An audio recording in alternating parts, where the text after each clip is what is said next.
dulu. Ya, silakan.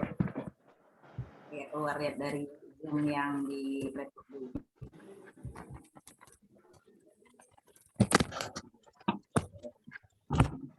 Oke, baik, bisa kita mulai Bapak Ibu.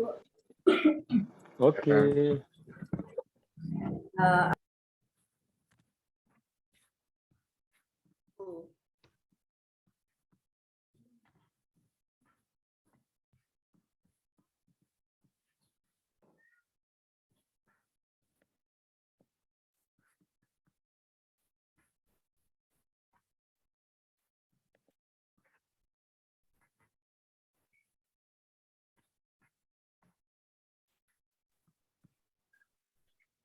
Belum ada suara ya? Suara tadi. Suaranya hilang. Iya, suara Bu Desi. Malu sekarang. Maaf. Cek, ada suara saya Bapak Ibu? Oke, jelas. Saya ulangi ya. Bapak Ibu, hari ini saya akan mencoba menyajikan makalah yang sudah saya buat itu sebagai salah satu tugas dari mata kuliah isu kecenderungan. Di sini saya mengangkat isu yang memang kita alami bersama, itu tentang social media in learning atau pemanfaatan sosial media, medsos seperti blog, YouTube, Twitter, Instagram, WhatsApp, TikTok, dan lainnya dalam kegiatan pembelajaran. Oke, tolong next, Pak Ismar.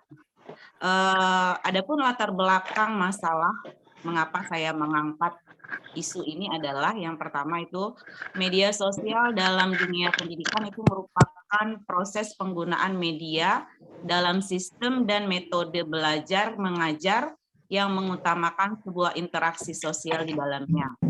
Nah, media sosial dalam dunia pendidikan itu telah menjadi sebuah bentuk timbal balik yang hasilnya baik positif ataupun negatif terus berkembang secara luas.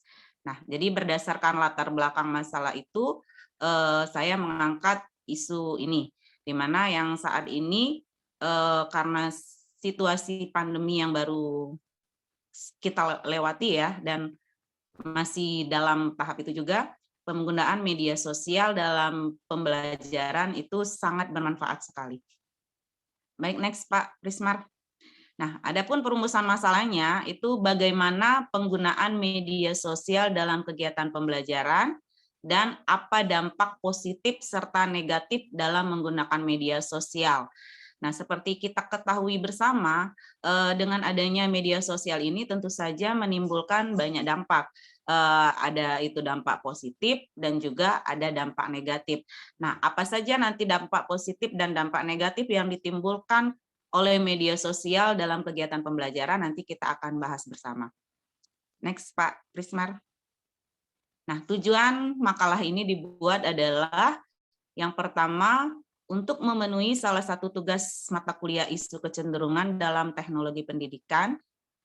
Yang kedua itu penulisan makalah ini agar kita sebagai mahasiswa sekaligus pendidik maupun khalayak umum dapat menggunakan media sosial sebagai media pembelajaran dan dapat memanfaatkan media sosial sebagaimana mestinya. Karena kita sadari bersama dengan semakin luasnya teknologi, pemanfaatan media sosial itu bukan cuma di bidang untuk pembelajaran saja, tetapi di berbagai macam lini kehidupan pemanfaatan media sosial itu juga sangat bermanfaat sekali. Nah, nanti karena manfaat tersebut sebaiknya juga kita sebagai pendidik, sebagai masyarakat itu bijak dalam penggunaan media sosial. Selanjutnya Pak Prismar.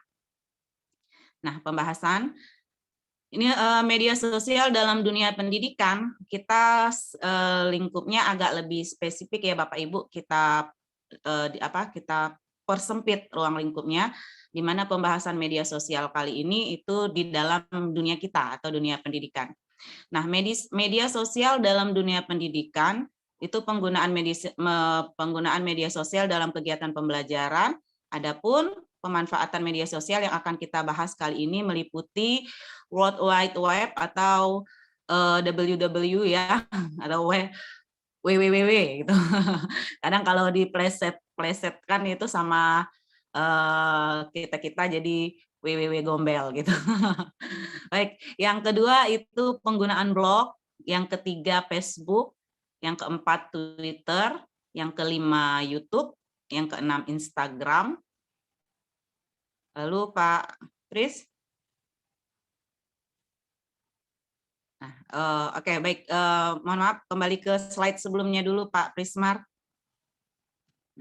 Nah, di sini kita sedikit saya bahas. Yang pertama itu web.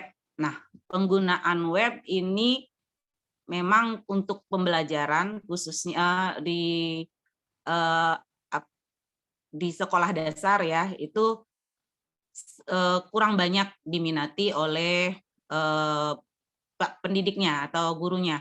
Jadi pemanfaatan web itu tidak semua guru itu membuat web itu, sedangkan sebenarnya pemanfaatan web itu lebih banyak, lebih bagus seperti itu ya, di mana hanya saja karena untuk masuk ke web itu kalau untuk di sekolah dasar itu agak kurang. Jadi penggunaan siswa pun juga tidak begitu tertarik menggunakan website seperti itu. Jadi makanya kalau di sekolah dasar khususnya itu penggunaan web itu kurang diminati atau jarang digunakan. Jadi untuk media pembelajarannya dan tidak semua guru juga paham membuat website seperti itu. Jadi untuk web sendiri itu kurang diminati dalam proses pembelajaran,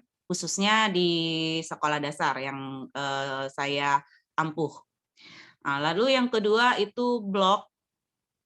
Nah, blog sekarang itu semakin banyak blogger-blogger. Jadi yang membuat blog khususnya blog-blog untuk di dunia pendidikan ya. Seperti kita tahu salah satunya mungkin Bapak dosen kita itu dia seorang blogger, seorang YouTuber, di mana dia mengajarkan atau memberikan trik-trik pembelajaran tentang penggunaan media sosial. Jadi kita juga bisa membuat blog. Bahkan kita dari sana mungkin ya kita membuat blog tentang pendidikan, tentang pelajaran atau tentang materi-materi ajar yang kita buat dan kita bisa menyebar luaskannya ke dunia yang lebih luas ya, ke internet. Dan itu juga ada pemanfaatannya selain kita juga bisa dikenal masyarakat luas, kita juga ada income yang bisa kita dapatkan, asal kita benar-benar mau fokus dan serius seperti itu. Lalu yang ketiga itu ada Facebook. Nah, kalau Facebook ini sangat luas ya Bapak Ibu ya, karena hampir semua orang itu saat ini baik orang tua maupun anak-anak itu menggunakan media Facebook. Nah, Facebook ini yang paling umum, yang paling familiar, dan yang paling banyak digunakan. Nah, jadi kita sebagai guru, seperti pengalaman seperti saya misalnya, saya membuat akun Facebook itu khusus ketika waktu pandemi kemarin, itu saya Facebooknya privat khusus saya dan murid-murid seperti itu, dan anak didik saya. Nah, kenapa saya memilih Facebook? Itu tadi karena lebih familiar, lebih diminati, dan hampir semua punya, mau orang tua maupun siswanya. Jadi ketika misalnya saya waktu kita di pandemi itu ya, saya menggunakan ada yang namanya aplikasi seperti Google Form seperti itu, Google Classroom ya. Nah, ternyata pada kenyataannya penggunaan Google Classroom itu awal-awalnya itu banyak orang tua yang kesulitan karena tidak semua orang tua khususnya di sekolah saya itu yang melek teknologi. Jadi ada beberapa itu ketika mau mengunggah tugas dia agak kesulitan.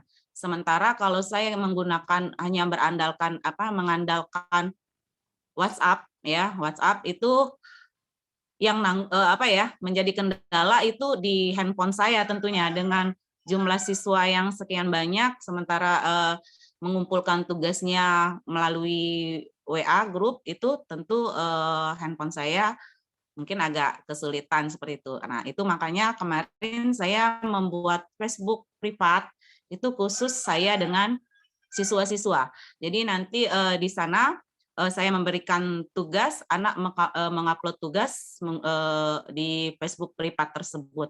Dan itu sangat membantu sekali karena filenya tidak hilang ya. Saya bisa membukanya juga setiap saat dan handphone saya itu memorinya terselamatkan seperti itu. Nah, lalu yang keempat itu Twitter Bapak Ibu. Jadi banyak juga praktisi-praktisi pendidikan ya, itu yang menggunakan Twitter itu untuk media pembelajaran. Nah, kalau kita kembali lagi juga ke situasi yang dialami di sekolah-sekolah, Twitter masih sedikit kurang diminati untuk penggunaannya dalam membantu proses pembelajaran. Hanya saja kalau misalnya Twitter itu bisa digunakan untuk gurunya. Karena kan di sini yang belajar tidak mesti siswa, tapi kita sebagai guru, sebagai pendidik, itu juga terus harus mengupgrade ilmu.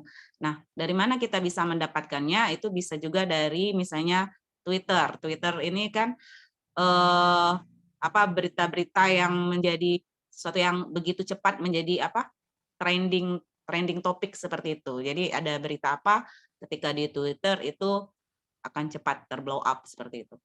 Nah, adapun yang kelima itu YouTube. Nah, yang ini yang menurut saya sangat menyenangkan. Nah, kenapa menyenangkan? Itu tadi karena selain kita bisa menyalurkan misalnya Bapak Ibu guru itu mempunyai hobi membuat sesuatu yang bermanfaat, misalnya kalau kita itu media pembelajaran, nah kita bisa menguploadnya ke YouTube. Nah di YouTube itu nanti semakin banyak orang yang melihat apa yang kita buat, apa yang kita tampilkan itu juga mendapat keuntungan tersendiri buat kita. Selain kita bisa menyalurkan atau kita bisa mengajar atau kita bisa bisa membuat sesuatu yang bermanfaat bagi orang banyak dan bisa dimanfaatkan oleh orang banyak.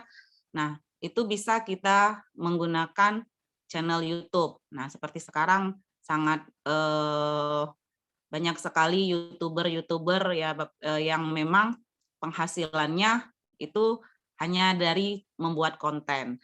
Dan tentu saja kalau kita harus membuat konten-konten yang sesuai dengan basic kita kalau misalnya di dunia pendidikan. Jadi seperti misalnya kita atau kemarin di masa pandemi itu kita bisa menggunakan YouTube. Nah, selain YouTube yang media yang kita buat sendiri, kita juga bisa mengambil video-video pembelajaran yang dibuat oleh YouTuber-YouTuber lain atau misalnya teman-teman kita yang sudah mengupload pembelajarannya itu di YouTube. Seperti misalnya kalau kembali ke kami, pengalaman itu ketika misalnya pada waktu pandemi itu kan kita susah itu mengajarkannya, hanya mengandalkan WhatsApp group.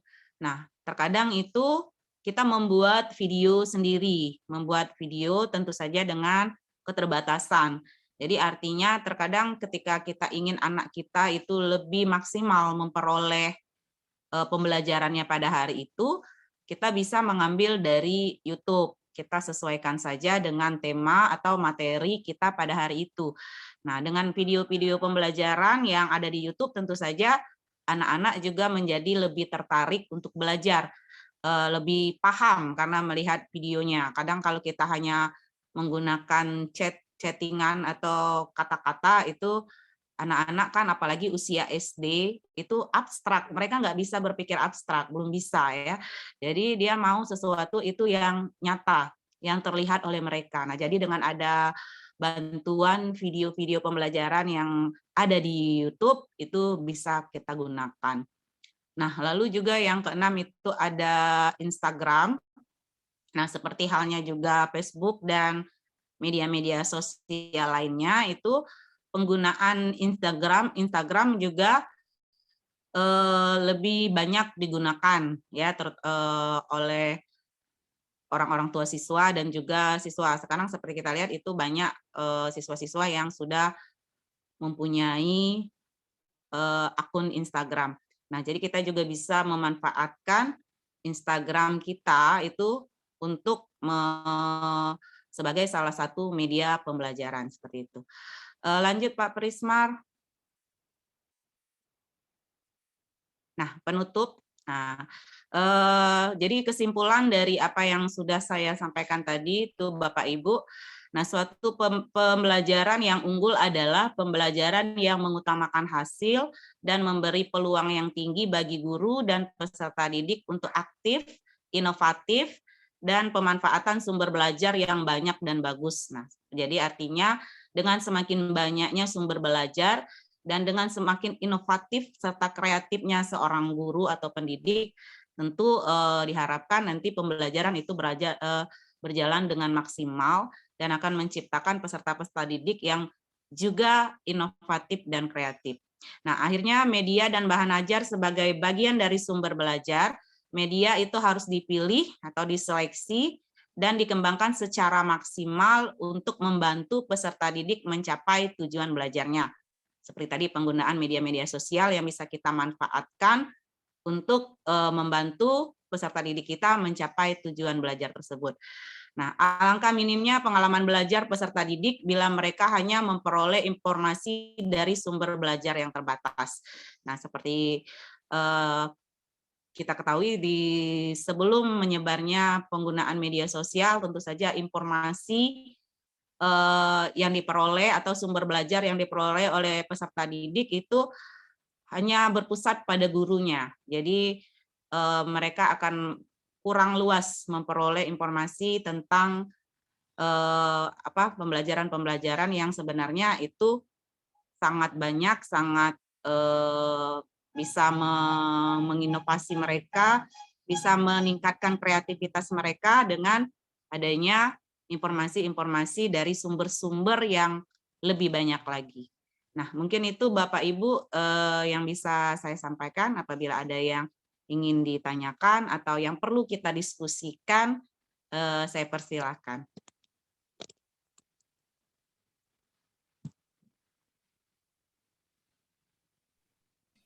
Oke, terima kasih Bu Desi. Pada Bapak Ibu, silakan kalau ada yang mau menanggapi atau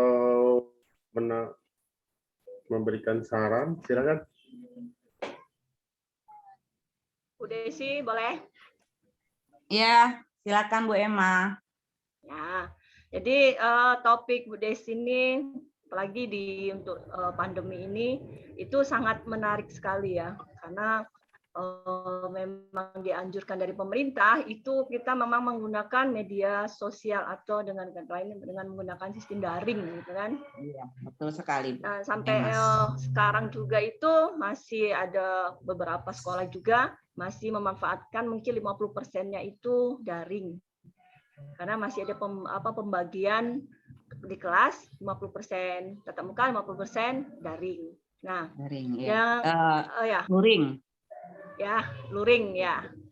Nah, kalau untuk anak SD yang saya lihat itu di sekitar saya itu pemanfaatan daripada media sosial itu memang ada plus minusnya. Kalau memang dijalankan maksimal, dia akan menghasilkan hasil yang positif ya kan, banyak plusnya. Cuman ada sebagian kan kita keterbatasan dari pengetahuan dari orang tua sendiri untuk mengajarkan ke anak-anaknya PLAG SD itu sangat kewalahan. Jadi banyak orang tua itu mengeluh seperti itu kan. Nah, sedangkan kalau anak-anak SMK itu mengeluh orang tuanya itu banyak istilahnya itu dipintar-pintari anaknya, tapi dengan bukan untuk pembelajaran tapi dengan untuk mungkin pemanfaatan mereka game dan yang lain. Yang saya ingin tanyakan inti selintas saja, bagaimana pemanfaatan dari media sosial ini supaya maksimal Jadi yang strategi apa yang harus kita lakukan supaya pemanfaatan media sosial ini dapat dilaksanakan secara maksimal, baik itu di tingkat mungkin PAUD, SD, SMP maupun di tingkat SMK. Itu saja Bu Desi. Baik, terima kasih Bu Erma. Seperti di awal pembahasan itu ada sisi atau dampak negatif dan dari banyaknya dampak positif dari penggunaan media sosial, tentu banyak juga dampak negatif yang dihadirkan ketika pemanfaatan media sosial ini untuk pembelajaran. Ya, seperti Ibu Emma katakan tadi, itu ketika kita pandemi, hampir semua sekolah itu ya menggunakan media sosial tadi ya. Jadi artinya menggunakan yang namanya Android atau handphone ya. Jarang sekali yang menggunakan laptop karena dianggap penggunaan handphone itu lebih praktis, lebih simpel, bisa dibawa kemana-mana dan bisa dikerjakan di mana saja seperti itu. Nah, tetapi yang menjadi masalah ketika itu ya, karena sekarang agak sudah hampir sekian persen sudah tatap muka, artinya itu saya banyak juga mendapat keluhan-keluhan dari orang tua. Jadi anak itu menjadikan alasan memainkan handphone itu dikatakannya belajar. Nah, dikatakannya belajar, padahal mereka menggunakan handphone itu untuk hal-hal yang lain. Jadi semakin meningkat kemarin seperti penggunaan game-game online atau misalnya anak melihat atau mengunduh aplikasi-aplikasi yang akhirnya mereka memanfaatkannya untuk bukan untuk belajar lagi, tetapi untuk karena anak itu kan mempunyai rasa ingin tahu yang tinggi seperti itu. Jadi mereka melihat, mencari, mendengar seperti itu, dan akhirnya timbullah dampak-dampak negatif lainnya dari hanya sekedar tontonan itu. Nah, jadi seperti ini kalau kami menyikapinya, Bapak Ibu, kalau di kelas saya itu kami memanfaatkan waktu belajar itu sesuai dengan jam belajar ketika kita tidak daring. Nah, jadi kita ada percakapan atau komunikasi dulu dengan orang tua bahwa jam belajar kita itu misalnya dimulai dari kalau kami dulu ya, dimulai dari pukul 8 sampai dengan pukul 11. Nah, jadi di pukul 8 sampai dengan pukul 11 itu anak-anak belajar. Di sana dia menggunakan handphone. Artinya selebih dari jam itu tidak ada proses pembelajaran. Jadi seperti biasa, ketika di pukul 8 itu kami membuka percakapan dulu, ada anak yang waktu itu bisa melalui Zoom, tapi tidak selalu menggunakan Zoom karena keterbatasan kuota juga dan juga tidak semua anak yang mempunyai handphone ya. Nah, jadi tapi tetap seperti di WA group seperti itu Ibu Emma. Jadi di WA group kita mulai jam 7:30 itu saya mengirimkan absensi siswa. Jadi menggunakan Google Form jam 7:30 mereka harus mengisi absen tersebut. Dan juga dibatasi pengisian absen dalam satu hari itu sampai hanya pukul 11 karena proses pembelajarannya pukul 11. Nah, lalu di sana saya mulai mengirimkan melalui WA group itu komunikasi dulu dengan siswa seperti biasa, kita saling menyapa seperti itu kan. Lalu saya masuk ke materi hari itu, mengirimkan video pembelajaran seperti tadi misalnya videonya bisa saya buat sendiri atau saya ambil di YouTube. Nah, lalu anak diberi waktu untuk memahami. Setelah itu saya buka tanya jawab dan setelah tanya jawab lalu saya memberikan evaluasi dan evaluasi itu mereka kerjakan sampai dengan pukul 11 itu. Nah, nanti kalau sudah mereka akan mengirimkan hasilnya japri melalui saya. Nah, tetapi itu menjadi kendala ketika ada anak yang memang kondisinya tidak ditinggalkan handphone oleh orang tuanya. Jadi biasanya kan banyak juga orang tua pekerja di mana mereka harus bekerja dan anaknya di rumah.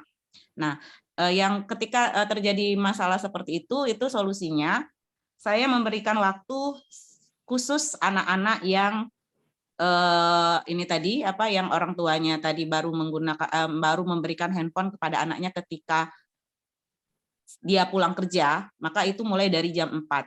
Jam 4 itu jam 4 sampai dengan dibatasi itu biasanya. Saya batasi sampai waktu misalnya jam 6 atau jam 6 atau jam 7. Berarti anaknya harus mengumpulkan tugas di jam segitu. Artinya tidak ada alasan orang tua, karena kita harap sama-sama memaklumi pada waktu itu kan kita juga tidak mungkin orang tua tidak menggunakan handphonenya. Sementara misalnya handphone itu hanya orang tua yang pegang dan anaknya tidak. Nah, jadi tapi ketika pengisian absensi, orang tuanya itu tetap harus mengisi absen di pukul 8 sampai dengan 11 tadi. Nah, jadi itu antisipasi yang saya lakukan supaya anak tidak selalu memegang handphonenya. Nah, artinya saya sudah memberitahu kepada orang tua bahwa kita proses pembelajarannya hanya dari jam sekian sampai dengan jam sekian. Jadi mulai dari jam 8 sampai dengan jam 11. Artinya setelah itu tidak ada lagi proses pembelajaran. Dan dia sudah mengirimkan tugasnya. Nah, mungkin itu salah satu alternatif yang saya rasa bisa dilakukan oleh kita para guru. Jadi memberitahu orang tuanya batasan-batasan jam belajar, itu yang pertama. Lalu yang kedua, itu tadi, memang penggunaan handphone itu sebaiknya ada pendampingan dari orang tua. Nah, jadi kalau misalnya kita sebagai orang tua atau sebagai pendidik bisa misalnya sekali-sekali itu mendampingi anaknya belajar ketika misalnya memang orang tuanya di rumah atau orang tuanya tidak bekerja. Nah, atau misalnya setelah itu kita melihat mengambil handphonenya, tapi ya mengambil handphonenya misalnya untuk sekali-sekali mengecek apa sih kegiatannya di handphone tersebut seperti itu. Nah, tapi kalau itu agak susah dilakukan ketika anak itu sudah di jenjang-jenjang pendidikan tinggi seperti SMA, itu rasanya kita nggak mungkin mengambil handphonenya seperti itu. Nah, hanya saja mungkin yang dapat kita lakukan misalnya kita bisa menautkan email kita dengan email anak. Jadi mungkin seperti itu kontrol yang bisa kita lakukan. Mungkin ada dari Bapak Ibu yang lain ingin menambahkan, silakan. Boleh Bu Desi? Ya, silakan Bu Pipin. Jadi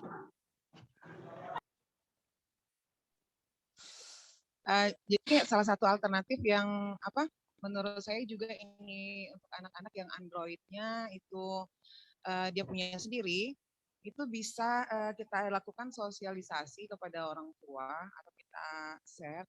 Itu ada aplikasi namanya Family, yang mana orang tua di sana bisa memantau aktivitas siswa gitu ya. Jadi maksudnya aktivitas anak-anaknya. Jadi misalkan anak-anaknya mendownload atau dia berselancar ke situs-situs yang tidak pantas gitu ya. Jadi setiap dia akan konfirmasi, akan terpantau. Karena ada kalau tidak disetujui oleh orang tua, dia tidak akan bisa masuk ke situs tersebut. Menurut saya itu juga bisa, apalagi untuk siswa kalau sekolah dasar mungkin dia belum mengerti ya untuk yang hal seperti itu. Tapi sekolah dasar dan sekolah menengah pertama, kalau SMA mungkin dia akan seperti kata Ibu Desi tadi, memang harus dipantau oleh atau didampingi oleh orang tua.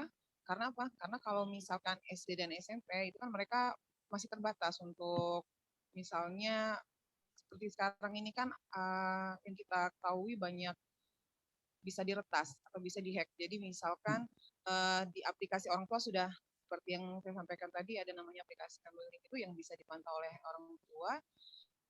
Nah, bagi siswa SMA mungkin itu hal mudah untuk biar tetap tidak perlu persetujuan orang tua, mereka masih tetap masuk ke situ. Tapi untuk seperti kita, karena kita guru sekolah dasar, itu bisa kita sosialisasikan kepada orang tuanya untuk bisa memantau anak-anaknya melalui aplikasi itu tadi. Jadi anak-anak setiap mau berselancar ke situs apa, itu kan harus ada konfirmasi dari orang tua.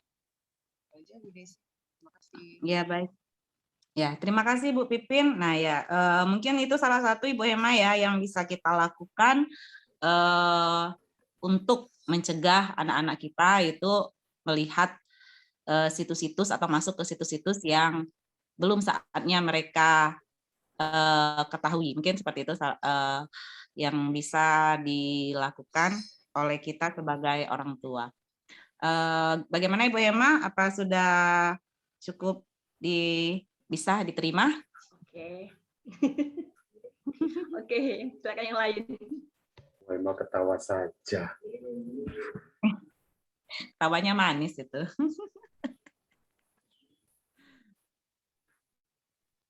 Baik, Bapak Ibu yang lain, ada yang mau ditanggapi atau kita diskusikan bersama, atau ada tanggapan-tanggapan yang lain? Yang lain mau ikut menanggapi atau ikut nimbrung diskusi? Diskusi aja. Ya, diskusi. Saya cukup Karena cukup memang banyak ini Waktunya habis. iya. Karena memang ini topik yang isu yang hangat, yang memang apa ya, yang memang kita sangat terlibat di dalamnya gitu. Sebenarnya seperti kata Ibu Pipin tadi kan, kalau anak SMK katanya lebih mudah, kita beri beri peringatan, misalnya jangan masuk ke situs itu atau apa segala macam itu kan, lebih mudah diatasi. Sebenarnya enggak juga. Sekolah dasar, anak-anak sekolah dasar Unmute itu kalau remote kita mereka justru kadang lebih mampu itu mengakses apa-apa yang kadang belum diajarkan tapi mereka sudah mampu. Iya. Karena imajinasi anak sekarang tuh beda. Yaitu tadi pengaruh dari positif negatifnya penggunaan gadget Media gitu. sosial. Jadi mereka bisa belajar tutorial dari situ. Itu ya sebenarnya dari sana itu efek negatifnya. Cuman ya itu tadi, kalau terasa efek positifnya lebih besar, rasanya ini akan menjadi senjata ampuh untuk memajukan pendidikan. Tapi kalau efek negatifnya lebih besar, ini yang dikhawatirkan. Entah untuk kedepannya nanti ini gimana? Sebaiknya apakah pembelajaran ini yang akan kita bentuk pembelajarannya seperti ini akan kita lanjutkan dengan kapasitas lebih besar, ataukah kita kembali ke bentuk awal yang sudah biasa kita lakukan? Menurut Ibu Desi itu mana yang lebih efisien? Nah, ya terima kasih Ibu Dewi. Jadi memang pada awal-awal kemarin itu banyak yang pro dan kontra juga, termasuk dengan Mas Menteri ya, dimana kan memang dia itu sebelumnya itu lebih ke dari pemilik aplikasi seperti itu. Nah, jadi ada wacana yang mengatakan atau banyak isu juga yang mengatakan bahwa beliau itu ada keinginan itu menggantikan posisi guru dengan dengan penggunaan media lah seperti itu ya, penggunaan media-media elektronik. Nah, di situ kan muncul banyak polemik kemarin ya, seperti ini, bahwa di mana itu bagaimanapun posisi guru ya sebagai pendidik itu tidak bisa digantikan oleh alat elektronik apapun. Nah, karena kenapa? Mungkin kalau si anak tadi atau misalnya orang itu ingin mengakses ilmu pengetahuan, tentu banyak di apa istilahnya sekarang Mbah Google ya. Semua apa-apa yang kita tidak tahu kita ke Mbah Google aja. Jadi artinya mereka ada mindset yang mengatakan, oh kalau itu nggak ada lagi peran guru, nggak ada lagi anak. Jadi kalau anak ingin tahu langsung. Tapi di sini kita bisa akhirnya menimbulkan juga dua asumsi, di mana ada yang awalnya mengatakan peran guru itu bisa digantikan dengan ilmu pengetahuan yang ada di media-media ini. Nah, tetapi akhirnya juga menimbulkan sebuah penghargaan kepada guru, bahwa peran guru itu ternyata itu menyadarkan orang tua. Ternyata peran guru ini sangat luar biasa, sangat besar sekali. Di mana ketika masa pandemi, orang tua itu merasakan gimana sih beratnya menjadi guru itu. Nah, seperti itu. Jadi dengan adanya pandemi ini guru pun bukan dalam arti ada keuntungan, malah misalnya muncul di antara teman-teman aja ngomong, nah sekarang adalah waktu yang tepat untuk orang tua itu tahu gimana beratnya menjadi seorang guru. Nah, itu ketika mereka harus mengajarkan anaknya, itu satu orang anak, sementara kita ya yang guru itu biasanya harus bisa mengondisikan sekian banyak anak.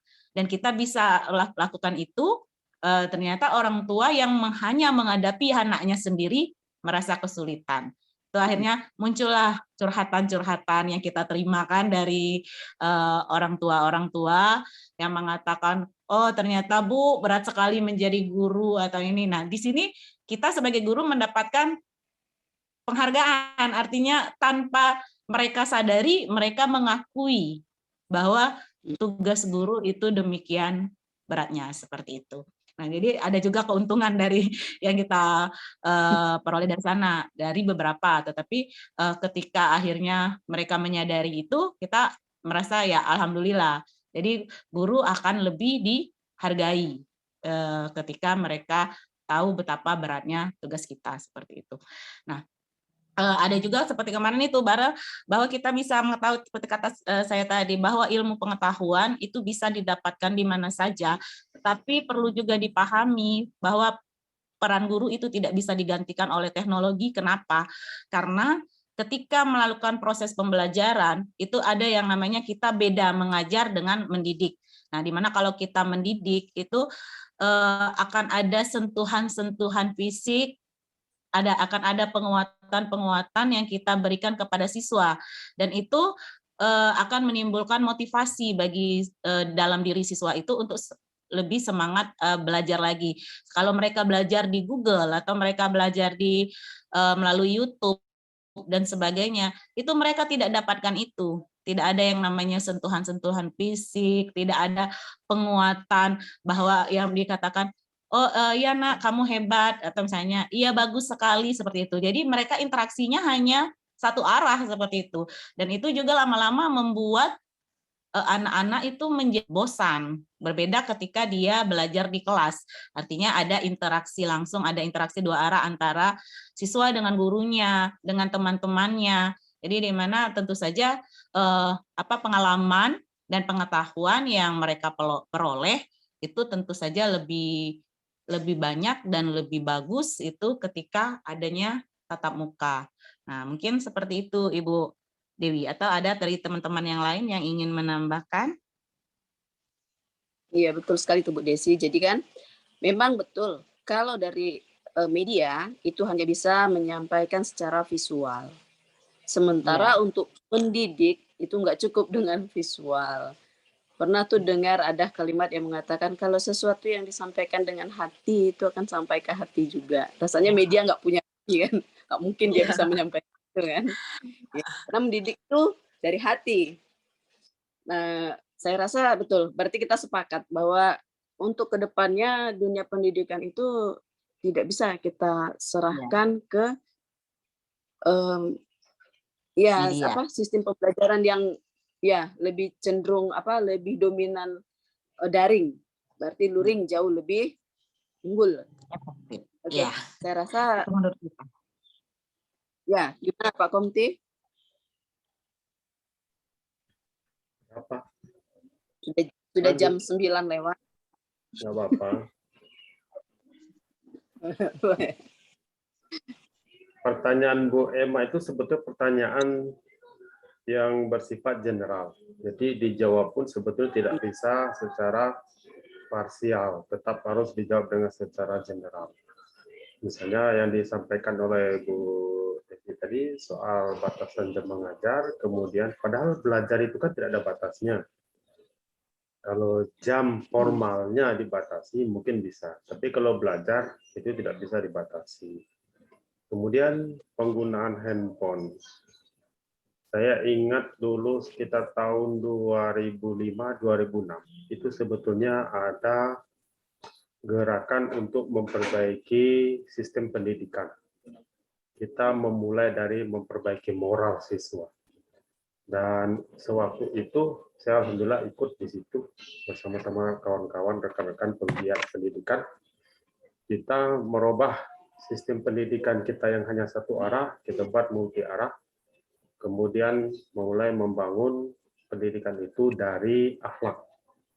Dan ternyata memang kan sekarang yang disebutkan soal itu, soal akhlak.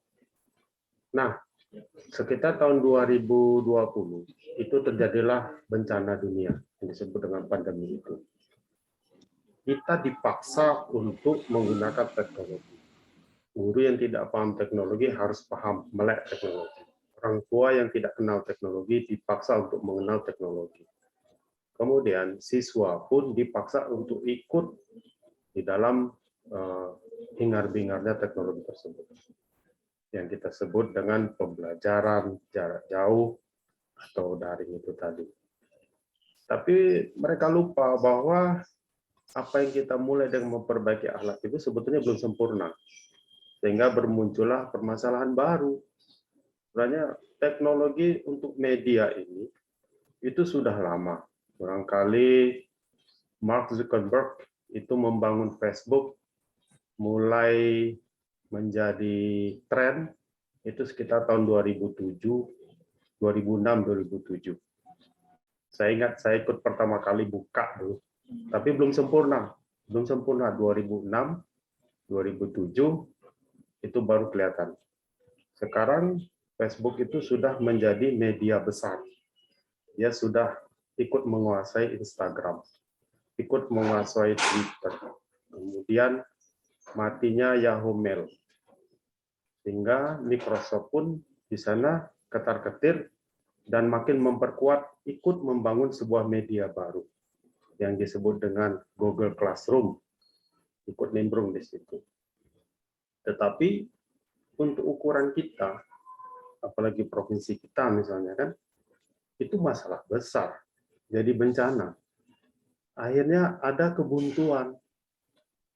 Nah, teknologi terus dipaksa untuk kita gunakan sebagai salah satu bentuk media penyampaian materi ajar.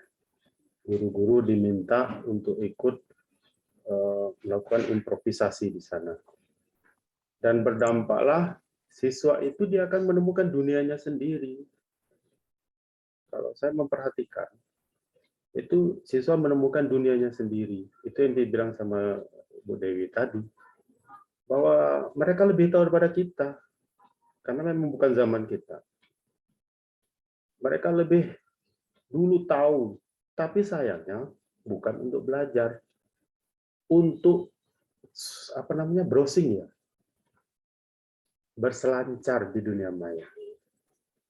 Dan itu tidak ada solusi lain, kecuali memang benar ada pakar atau ahli teknologi yang bisa membuat pagar.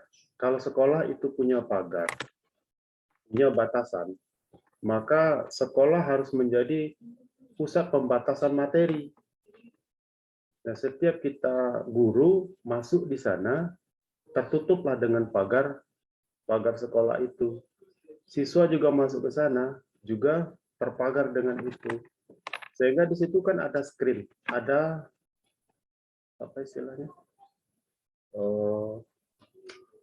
Kira-kira seleksi bahan yang menguntungkan, yang memiliki manfaat kepada sekolah dan untuk pembelajaran, itu bisa masuk. Nah, sisanya tidak bisa. Tanpa akses bisa masuk ke pagar sekolah tadi, atau dalam tanda kutip webnya sekolah, itu tidak bisa masuk. Dan ini bermasalah lagi kan, timbul masalah baru. Sehingga itu tidak bisa juga menjadi solusi. Terus begitu sampai kapanpun. Sehingga betul kita akan kembali kepada guru sebagai pusat pembelajaran jadinya, sebagai pemberi bahan yang original, bukan melalui media sosial. Nah, adapun sekarang perkembangan daripada guru untuk selalu mengandalkan media, ini akan jadi masalah. Saya kira kalau untuk tingkat menengah ke atas sampai dengan perguruan tinggi, bolehlah kita misalnya persentasenya lebih besar ke sana. Tetapi kalau untuk menengah pertama ke bawah sampai tingkat PAUD, itu seharusnya tetap belajar metode klasikal. Itu tidak bisa dilupakan. Baik, Bapak dan Ibu sekalian, kalau masih ada yang mau menanggapi, silakan. Kalau tidak ada, saya kira sesi kita bisa ditutup ini.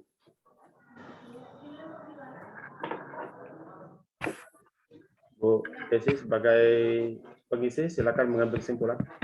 Oke, siap. Terima kasih Pak Prismar dan teman-teman semua.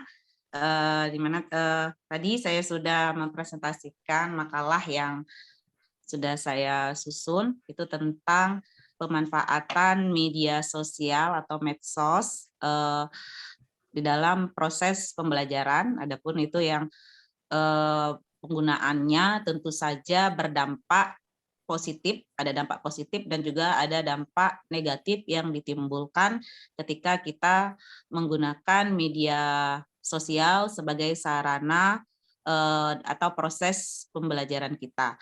Nah, apapun itu, tugas kita sebagai guru adalah menyikapinya dan kalau memanfaatkan, sebenarnya kita memanfaatkan media-media sosial itu sebagai salah satu sumber belajar yang bisa kita gunakan sebagai sarana untuk lebih berkreasi, berkreativitas, berinovasi di dalam proses pembelajaran kita, dengan harapan nanti siswa-siswa kita tentu saja memiliki sumber-sumber belajar yang lebih banyak daripada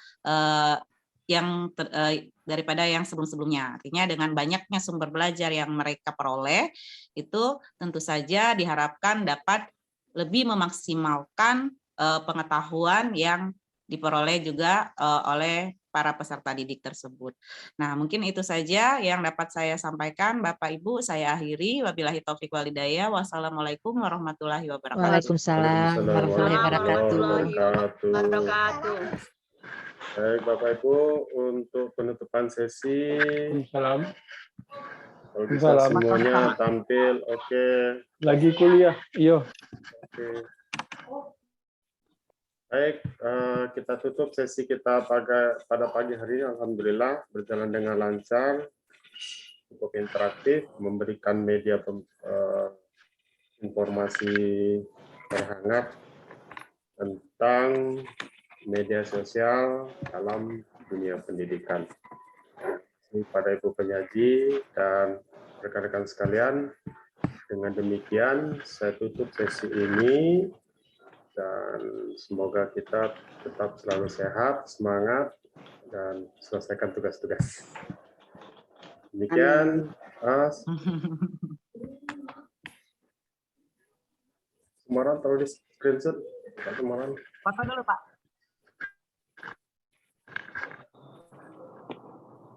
Screenshot. Oke, asik. Coba lihat layar.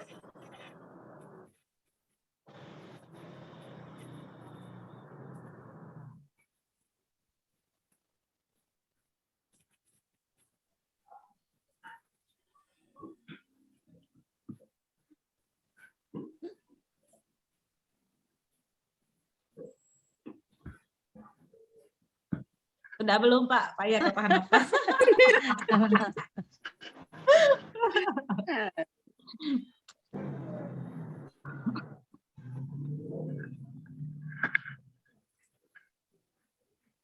Oke, saya tutup. Assalamualaikum warahmatullahi wabarakatuh. Waalaikumsalam warahmatullahi wabarakatuh. Wabarakatuh.